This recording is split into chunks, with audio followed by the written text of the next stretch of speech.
Hi, I'm Lou with another episode of My Car Story. And today I'm with Burt Richmond. Burt, good to see you. Nice to see you, Lou. And I want to give a little shout out. We are at Collector's Car Garage. And Burt, you're the, is it the owner of Collector's Car Garage? How does this work? I'm a partner.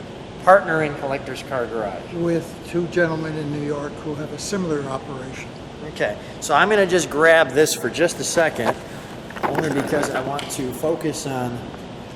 So what Collector's Car Garage is, vehicles storage taken to a whole new level.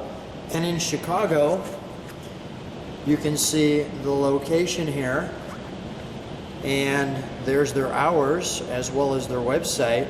And I don't have to show you the brochure. You can take a look at the wonderful location. There's the lobby area, or sometimes, as I like to call it, the party area. And the clubhouse, yes. And then if you have your car and you don't have room, you park it here. So with that being said, Burt, let me stay focused on you for just a minute. This is where we're going. Sure. So Burt, how long have you had the Collector's Car Garage? Tell us a little bit about it. We're on our third year. The folks in New York have been operating for 12 years.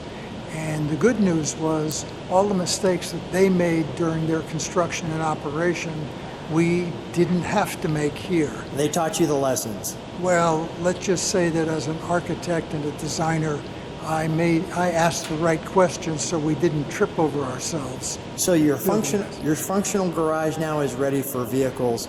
They come, they meet your staff, and they get their car here so that they can have it properly taken care of. Correct. And what they like, I mean, hardly anybody shows up here that doesn't say, this is perfect, you know, where can I put my car? Exactly. All right, as you can see, your level of detail is stellar here. With that being said, come right alongside me. Let's go to our featured attraction. Now, I want to mention something about this car. There's a 57 Chevy. People pretty much know what that is. Look at this car. It's smaller than a car, bigger than a toy. And tell us what we have here today. This is a 1957 Berkeley made in England, and it came in two varieties, either 4 wheels for normal consumption or 3 wheels for the English consumption, because the English have this strange situation that if it's 3 wheels, it's taxed as a motorcycle, which has got about a 15% purchase tax, versus if it's taxed as an automobile, it's a 40% tax. So there are those who were sporty enough who wanted 4 wheels, and those who were using it as an economy transportation sports car went for the 3 wheels. Now, is this body fiberglass? This is fiberglass. In the 50s. Very cleverly done. It has modest amount of strength, but I think what you can see just by the headlight covers alone. Let me show those since you're talking about them. That is basically windshield rubber gasketing with a chrome locking piece. Yeah, how do you get to the headlight? Well, you get to it from the back. Okay, got it. All right. Which is inside the car, by the way, inside, under the engine compartment. Okay. This car did not run. It normally came with either a 2-stroke 300cc engine or a 3-cylinder 462cc engine. Well, what happens in an air-cooled car, typically, let's call it a Volkswagen or something else like that, usually has a little fan blower at the back of the generator that's pushing fresh air across the engine to cool it. Okay. And the Berkeleys weren't quite as well engineered because they wound up seizing most of the 2-stroke 3-cylinder engines. Wow. The center cylinder never got quite enough air circulation. So when I got this car, somebody had already begun to transform it into a 4-stroke engine. But again, it's a motorcycle engine, and it has enough air flowing around it that it is actually working and doesn't seize.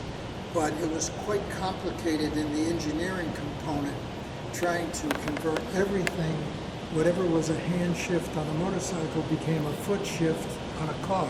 So you converted this yourself. Yes. Now the original discussion, you've given me a little background. How long was this supposed to take?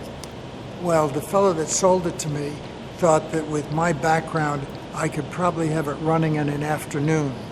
Well, And the end result? with the help of two very competent mechanics / fellow architect engineers, it took us 2 years. Wow. And during that time, 2 years. Okay, keep going. 2 years. there were some strange things about how it functioned. Originally, the gas filler was down here. Okay. And it went in just a horizontal tube, almost horizontal. And when you went to fill it, of course, what it did was it squirted fuel back at you. Or even if you step on the gas, I'm sure.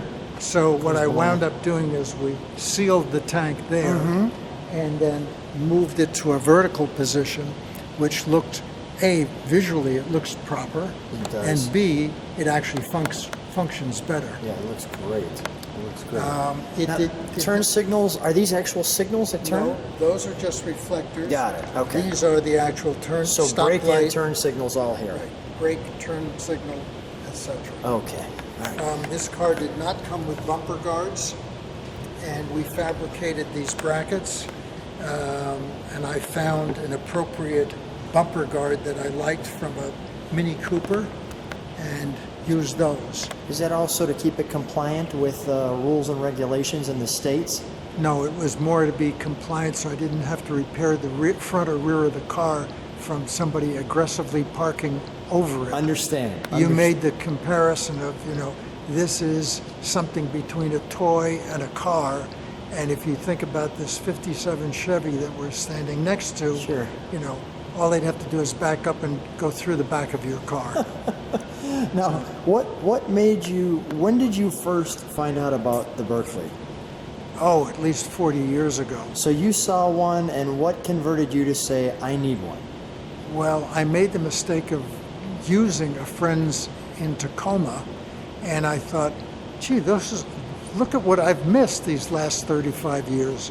And he helped me find a seller in Tucson who had 5 of them. Wow. And what I can remember is it was right about this time of the year, maybe 3-4 years ago, and he was going to sell 2 of them to pay his taxes. And he had one that didn't run, but was really a wreck. It wouldn't take much. And he had one that was sort of complete with this Honda engine, and he said, Burt, you can figure this out. You can get this running in an afternoon, I promise you. However, that afternoon was many afternoons. Many afternoons. Show me you said that this is the Dickey area. And the Brits call this the dickey compartment. Got it. And this is where the frame and the spare tire would go, and a little bit of luggage. So we don't have a glove box, we have this. Well, we do have a parcel shelf. And then, So so we've got our spare tire. normally the convertible top frame gets mounted in a couple of recesses on the rear deck. Okay. And there's also side curtains that get mounted on the door. Got it. And at this point, I just haven't gotten around to mounting all of that because I think this is going to be a fair weather car. Yeah, no, I think it looks great as a fair weather car. And I wanted to point out, we've got the Honda manual for the converted engine. Right there. Okay, we'll put that back in its spot. But you have a little more room back there than I thought we'd have. And there's obviously our gas tank. This is for weekend touring. Yes, of course. If I want to go to Elkhart Lake for the weekend, I'd have to take something more than just underwear and another pair of shoes. This would be the car, of course. So let me show the interior while you're putting that back together. And I just want to show how the doors work. Like so. And the lever there. And we'll show, this looks like it's like some, yeah. So they've redone this dash. Was this the original dash? I haven't touched the dash at all. Okay, all right. But if you look down lower, Yeah. there is a parcel shelf, and all of that push it down, and there's quite a bit of space. Oh, okay, right in here. Right. All right, yeah, so there is kind of a glove box. And let me just show the pedals. And although it says 4 speeds here, like so, Right. I'm seeing, That's one of the world's great lies. yeah, I'm seeing a transmission that doesn't follow along. But let me show, I love that badge there too. Did that actually come off the back of the car? No, that was on the steering wheel as I got it, Okay. and you can see that it's basically the same as the one that's on the front. Yeah, it's beautiful. It's a real nice piece. So let's take a look under the hood. We'll see how that. That's where the magic is. The magic.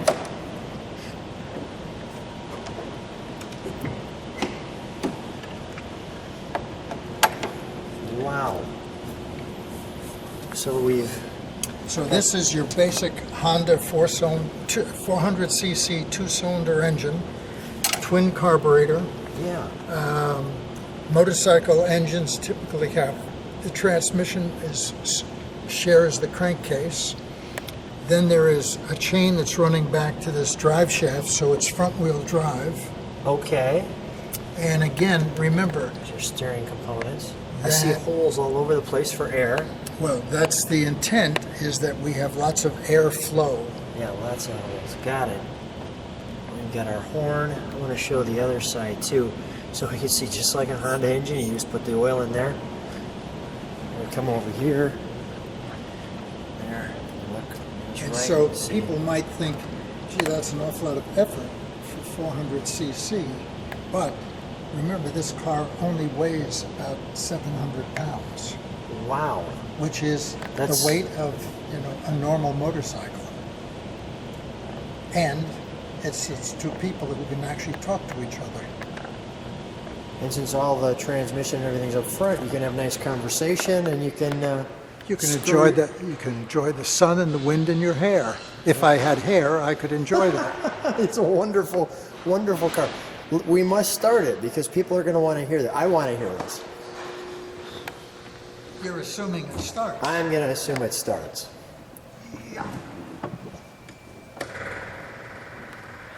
So show me what we're doing here. That's fuel going to the.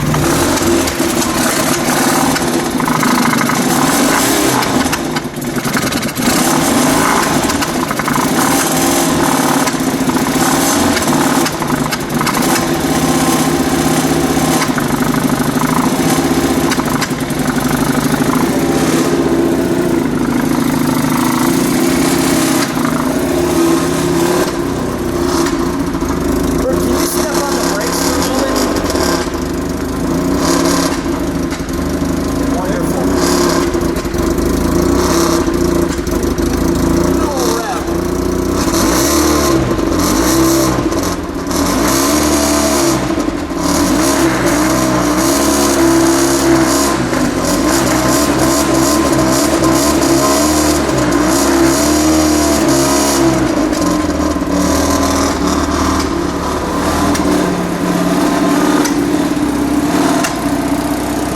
I will shut it down. That is delightful. And, doing this whole thing is an exercise in futility, design, and joy. I came up with the paint scheme and the striping and even the little touches. These mirrors, if you buy them in Italy, are for various Ferraris, and they're about $300. Beautiful. However, if you send your friend in Italy a note and say, hey, I need a pair of those mirrors, magically, they're $15 each That's in the wonderful. open market. That is fantastic. And I'm noticing the beautiful rake on the windshield here. Now remember, one of the negatives about this is when you convert from the Excelsior engine, which had a transmission, it was at the factory at Excelsior built these with a reverse engine for Berkeley. So now that I've abandoned the Excelsior engine, I have a 4-speed motorcycle engine, but no reverse. And I refer to these little brackets on the windshield as this is my reverse Grab and lever. go. Grab and pull. Got And it. it moves pretty easily. With 700 pounds. So question for you. You said that you picked the color. Why'd you pick these colors? I want it to be short of high-vis yellow or green. It just seemed to be the right thing to do because it just looks like a bumblebee and it's very conspicuous and I don't want to get run over. When I'm next to a big truck on the road, They'll never see you. well, the top of the tires are as high as the Yeah, you windshield. go right under the truck. With so when you're driving this, what are people's reactions? Well, they stop at intersections, they let you through. They stop and pull out their cell phones and take photos. And for the life of me, I have no idea what they're going to do with the photo other than to get home and say, "You can't believe this silly toy car I saw on the street." But I think the car is delightful. It's more charming as you sit next to it, and the starting and the whole process of how you had to convert that engine is just amazing. But Lou, it gives me charm. Instead of just being curmudgeon-y, it puts a smile on my face. And, so that the bottom line is, the tagline should be more smiles per mile. More smiles per mile. Burt, you have a wonderful place here for people to bring their cars. I'm glad they're getting a chance to meet you, to know that their cars are going to be taken care of here in the Collector's Car Garage. What a treat that your car. Thanks for sharing it with us. I have never seen a Berkeley before, so I was excited to do it. Thanks for being on My Car Story. Thank you.